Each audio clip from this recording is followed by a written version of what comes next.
একটি সূরার নামই সূরায়ে তালাক। যদিও সূরাটি ছোট্ট সূরা, কিন্তু তালাকের বিধিবিধান তাতে রয়েছে, তালাক সংক্রান্ত বিষয়গুলি সব রয়েছে। এবং তালাক হয়ে গেলে সেখানে পুরুষ নারী যাদের মাঝে একটা ভালোবাসা ছিল আর একটা পারিবারিক সম্পর্ক ছিল, অনেক সময় ছেলে মেয়ে আছে, তাদের প্রতিপালনের বিষয়টি রয়েছে। সেই ক্ষেত্রে মানুষের একটা মানসিক অশান্তি, টেনশন হইতে পারে। এই জন্য বহুবার আল্লাহ রাব্বুল আলামিন সেখানে বারবার করে বলেছেন, আল্লাহর উপর ভরসা করো, তাকওয়া অর্জন করো, ওয়ামাইয়াত্তাকিল্লাহ ইয়াজআল লাহু মাখরাজা ওয়া ইয়ারযুকহু মিন হাইসু লা ইয়াহতাসিব। তালাক হয়ে গেলে কি হবে? আল্লাহ তোমাকে এমন জায়গাতে রিজিক দিবেন অকল্পনীয়।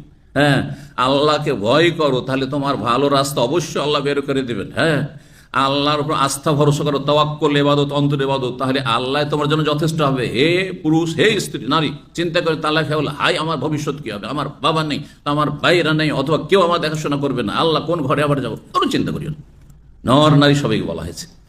সূরা তালাকের তাফসীরে যদি গভীরভাবে চিন্তা করে দেখেন, সুবহানাল্লাহ, মানুষের ঈমানী শক্তি, মানসিক শক্তি, শারীরিক শক্তি সব বেড়ে যাবে যে কোনো প্রতিকূল পরিস্থিতিতে।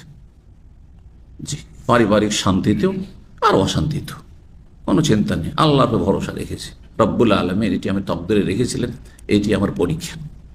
হ্যাঁ, আল্লাহ যথেষ্ট হবে ইনশাআল্লাহ। জি।